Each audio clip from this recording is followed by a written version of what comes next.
அழகுல வியந்து பாக்குறாங்க. ஏன்டா உயிரை வாங்குற? உண்மையிலேயே என்னை எல்லாம் பொண்ணு பாக்குறதுக்கு 22 ஊர்ல இருந்து ஆள் வந்தாங்க சார். அவன் பொண்ணு பார்க்க வந்திருக்க மாட்டான், இது பொண்ணான்னு பார்க்க வந்திருக்கான். பொண்ணுடப்பா சாவுத்துவேன். என்னைய பொண்ணான்னு பார்க்க வந்தாலும் சரி, பொண்ணு பார்க்க வந்தாலும் சரி, என்னைய பொண்ணு பார்க்க வந்தாங்க. இங்க இருக்க கல்யாணம் ஆகாத என் தம்பிகளுக்கெல்லாம் அக்கா ஒரு அட்வைஸ் பண்றேன், டீச்சர்லாம் கூட பிறந்த பரப்பா ஒரு அட்வைஸ் பண்றேன். சொந்த பந்தத்தோட பொண்ணு பார்க்க போகும்போது நீ வாயை மூடிக்கிட்டு பொண்ணு பார்க்க போயிரு, அதான் உனக்கு நல்லது. நீ பொண்ணுக்கு சர்ப்ரைஸ் கொடுக்குறேன்ட்டு போவாது தனியா. பொண்ணு வித்தவுட் மேக்கப்ல உனக்கு ஒரு சர்ப்ரைஸ் கொடுக்கும். ஏன்னா நான் கொடுத்தேன்.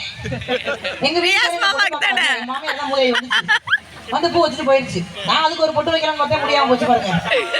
பூ வச்சுட்டு போனதுக்கு அப்புறம் ஒரு வாரம் கழிச்சு எங்க வீட்டுக்காரர் தனியா சொல்லாம வந்தாரு.